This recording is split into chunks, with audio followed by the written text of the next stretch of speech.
Коронавируска каршы күрөш боюнча республикалык штабдын 19 октябрдагы маалыматына караганда, акыркы суткада дагы 482 кишиден вирус аныкталды. Акыркы 2 аптадан бери биринчи жолу бир суткада киши өлүмү катталган жок.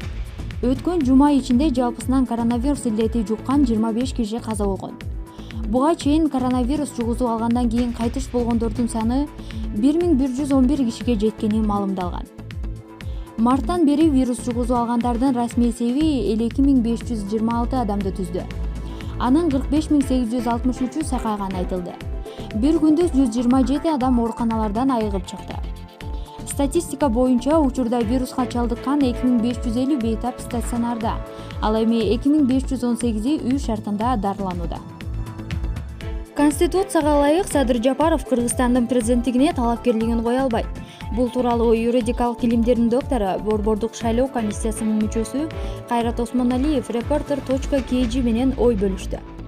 Анын айтымында Конституцияга ылайык милдетин аткаруучу президенттин 64-беренесинде каралган мамлекет башчысынын ыйгарым укуктарын толугу менен жүзөгө ашырат. Эгерде ал жогорку кеңешке мөөнөтүнөн мурда шайлоо дайындай албаса, өкмөттү кетире албаса, ошондой эле Кыргызстандагы кезексиз президенттик шайлоого талапкер боло албайт. Калган бардык ыйгарым укуктар анын колунда калат.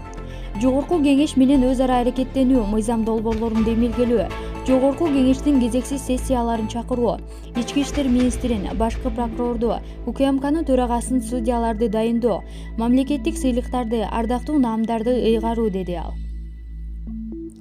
Осмоналиев Мекенчил саясий партиясы жөнүндө айтып жатып, бул партия оңой эле Биримдик партиясына окшоп кетиши мүмкүн, деди. Менин оюмча, президенттин ким экенине маани бербеген биримдикчилер буга чейин эле Мекенчилде тизилип калышкандыр. Эгер Мекенчил көп добуш алса, анда аны аныктоочу партия болуп калат. Андан кийин Жапаров спикер боло алат. Ал эми Камчыбек Ташиев президенттикке барышы мүмкүн. Анткени анын ыйгарым укугу жогору. Ал президенттин милдетин аткаруучунун досу, электоратта шайлоочулары бар, деди Осмоналиев. Ал президенттик шайлоого 3 ай жана парламенттик шайлоого 2 ай калганда кадрдык өзгөрүүлөр боло турганын, Жээнбековчулар кызматтан алынарын кошумча. Ош шаарында эпидемиологиялык абалдын начарлашына байланыштуу кошумча күндүзгү жана түнкү стационарлар ачылат. Бул тууралуу Ош шаардык мэриясы билдирет. Маалыматка ылайык, буга чейин ачылган стационарлар бейтаптарга толуп калган. Дагы күндүзгү жана түнкү 70 стационар ачылат. Коронавирусту жуктуруп алгандардын саны күн сайын өсүүдө. Бүгүнкү күндө 54 адамга COVID-19 диагнозу коюлган.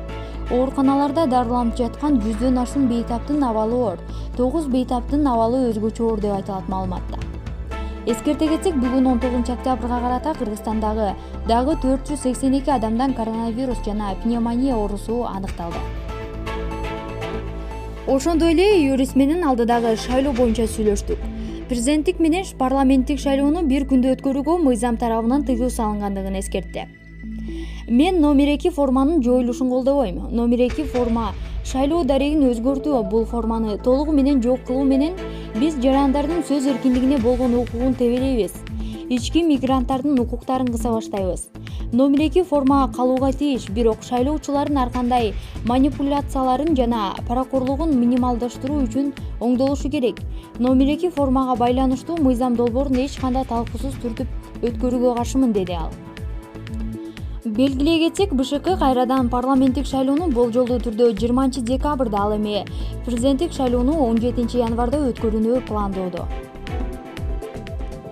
Талас облусунун Манас районунда 200 түк чөп күйүп кетти. Бул тууралуу өкмөттүн басмасөз кызматына таянып, Барометр билдирет. Кечээ 18 октябрда Талас облусунда саат 13:30 чамасында Манас районунун Жийде айылындагы Жумагата көчөсүнүн номер 15 дарегиндеги кампанын ичинде 200 түк чөп күйгөн. Кырсык жаш балдардын от менен болгон шоктугунан улам келип чыккан. Жабыркагандар жок. Кулактын угуусунун начарлашы коронавирус инфекциясынын кабары бериши мүмкүн. Бул тууралуу Лондондогу университеттердин биринин окумуштуулары билдиргенине таянып, дүйнөлүк басылмалар жазып чыгышты. Маалыматка караганда, COVID-19 диагнозу коюлган бир нече бейтаптар сырттагы тоскоолдуктарсыз эле кулагы тунуп, зыңылдаган үн угулуп жатканын айткан. Ошондой эле коронавирусту оор көтөргөндөрдүн арасында кийин дагы жакшы укпай калгандар болгон. Буга байланыштуу дарыгерлерди бейтаптардын угуусуна болгон өзгөрүүлөргө көңүл бурууга чакырабыз. Ошол эле учурда кулактагы үндөр башка илдеттерден дагы болушу мүмкүндүгүн эскертебиз. Ошондуктан эгерде бул симптом коронавирустун кеңири тараган белгилери менен айкалышса гана тынчсыздануу керек деп билдиришти окумуштуулар.